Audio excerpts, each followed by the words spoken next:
The first warning came as a soft chime, and then the whole ship shook so hard that I fell against the wall of the medical bay. My name is Laura Bennett, and I am the chief doctor aboard the Solace, a hospital ship carrying 300 wounded soldiers home from the borderline. We fly under every peace symbol known to the galaxy: white hull, blue cross of unity, a treaty seal burned into the metal so deep that no scanner could miss it. We are not supposed to be a target. We are supposed to be safe. That belief lasted exactly 4 seconds after the alien fleet dropped out of warp beside us. Their ships were shaped like curved blades, dark green, and humming with a low sound that made my teeth ache. 5 of them, surrounding us like wolves around a lamb. I ran to the communication room, my hands shaking, and opened a channel before anyone could stop me. "This is the hospital ship Solace," I said, trying to keep my voice steady. "We are unarmed. We carry wounded. Please, identify yourselves." The reply came in broken but understandable words, cold and flat. "Human ships have lied before. Hospital markings mean nothing to us anymore. You will be destroyed." I did not have time to argue. The ship rocked again, this time so violently that medical trays flew across the room and shattered against the floor. Alarms screamed through every corridor. I grabbed the edge of a table to keep from falling, watching red warning lights spread across the wall display like spilled paint. "Hull breach on Deck 4, the ship's calm computer voice announced. "Casualties reported. Please move to shielded areas." I ran, my heart pounding so hard I could feel it in my ears. Down the long white hallway, past patients calling out in fear, past nurses trying to keep beds from rolling. A young soldier named Daniel Whitfield grabbed my sleeve as I passed. "Dr. Bennett, what is happening? We are not supposed to be attacked. This is a hospital ship." I did not have an answer for him. Not yet. We had always been told the Solace carried no weapons. That was the whole point of a hospital ship. It was supposed to be safe because it was harmless. But as another impact rattled the walls and dust fell from the ceiling, I began to wonder if that story was only half true. I reached the lower shielded ward where the most critical patients were kept, helping 2 nurses lock down the heavy blast doors. My hands were cut from broken glass, but I barely noticed the sting. Outside, through a small viewport, I could see one of the enemy ships turning for another pass, its weapons glowing a dull orange. Then something strange happened. The lights in the ship dimmed for just a moment, and a new voice came over the speakers, deeper than the usual computer tone. "Countermeasure protocol authorized. Captain's override accepted." I froze. Countermeasure protocol? What countermeasure protocol? We were a hospital ship. We did not have weapons. That was the law. That was the promise every hospital ship made to the galaxy. But somewhere beneath my feet, deep in the belly of the Solace, something huge began to hum. I remembered then, faintly, a story an older doctor once told me during training. She said that after the tragedy at Calder Station, when a hospital ship much like ours was destroyed without warning, and thousands of helpless patients were lost, humanity made a quiet decision. Never again would a hospital ship be completely defenseless. Never again would mercy be mistaken for weakness. The decision was kept secret from almost everyone, buried in classified files, spoken about only in whispers among senior officers. I never believed it was true, until now. The floor beneath me vibrated as a long chamber near the ship's spine began to charge. I could hear it through the metal, a rising whine that grew louder and louder, like the whole vessel was taking one enormous breath. Captain Nolan Ashby's voice came through the intercom next, calm despite the chaos. "All personnel, brace for discharge.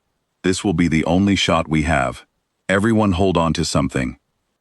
I grabbed the frame of a hospital bed and held tight, whispering to the frightened patients around me to do the same. Daniel Whitfield gripped the bed beside mine, his face pale, his eyes wide with a mixture of fear and disbelief. "We have a weapon?" he asked. "All this time, we actually have a weapon?"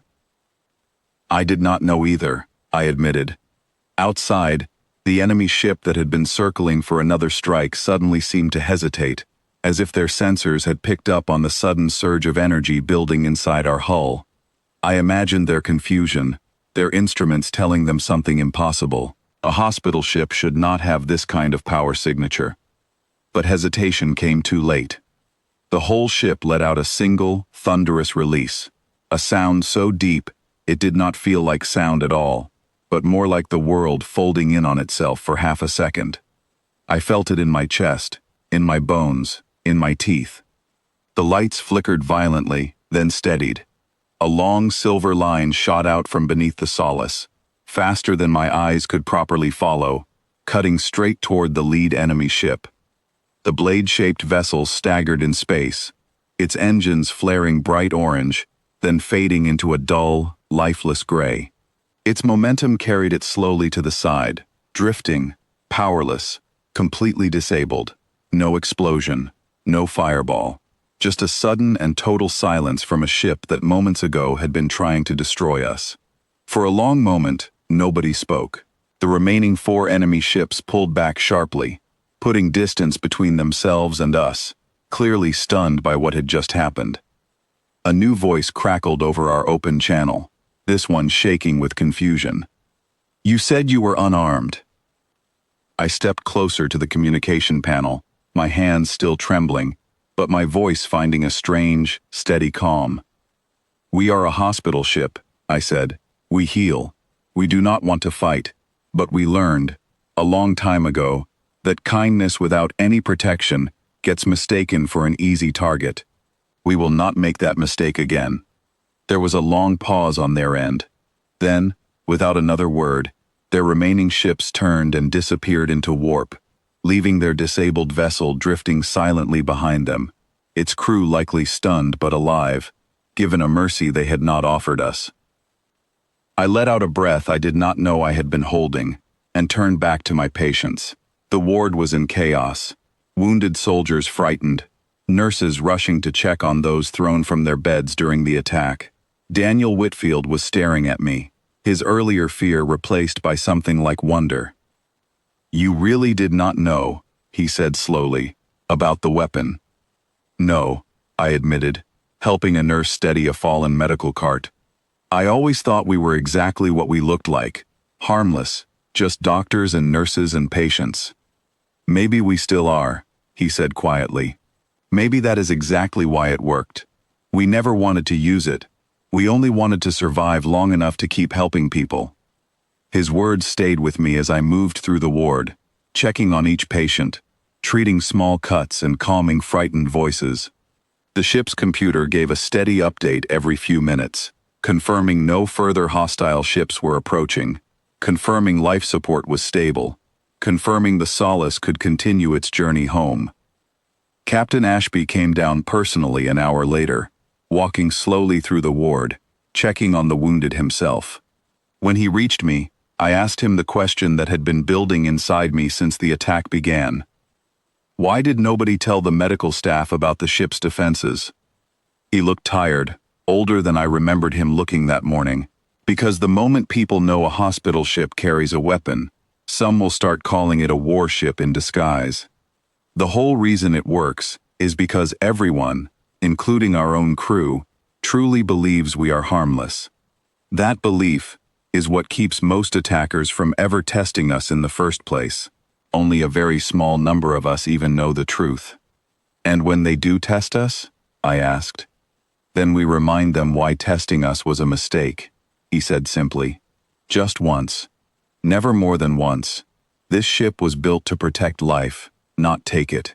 That single shot was designed to stop a threat, not destroy it completely.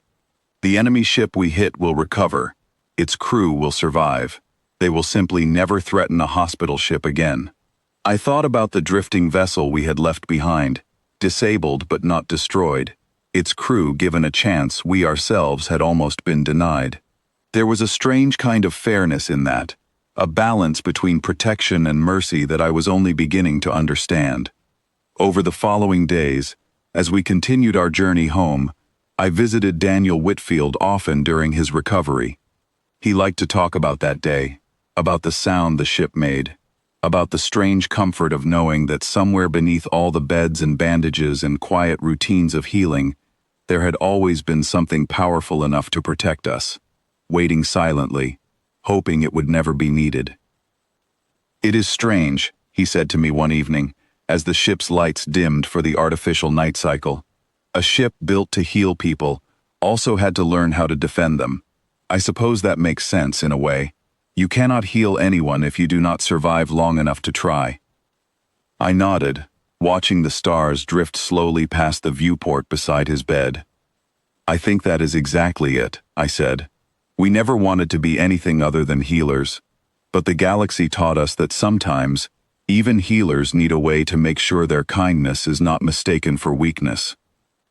When we finally arrived at the home station, medical teams rushed aboard to help transfer the wounded, and for a moment, everything felt normal again, felt safe again, felt like the peaceful hospital ship I always believed the Solace to be. But I knew now what waited quietly beneath the surface, hidden not to threaten anyone, but simply to make sure that Mercy would always have the chance to continue its work, safe from those who might otherwise try to end it before it could even begin. As I watched Daniel Whitfield being carried out on a stretcher, smiling weakly at the doctors greeting him, I realized something important. The Solace was still exactly what it had always claimed to be, a ship built entirely around saving lives. It simply now carried, deep within its heart, the quiet promise that it would always survive long enough to keep doing so.